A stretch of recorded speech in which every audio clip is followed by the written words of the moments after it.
अस्सलाम वालेकुम नाज़रीन। तो आपको हमारे चैनल विलेज कार्नर में खुश आमदीद दोस्तों। तो आज एक नई वीडियो के साथ हाजिर हुए हैं।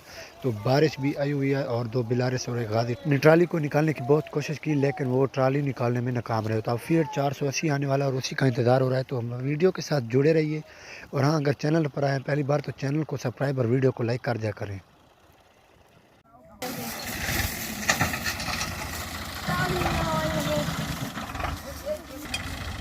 चलो स्टार्ट होते पाए।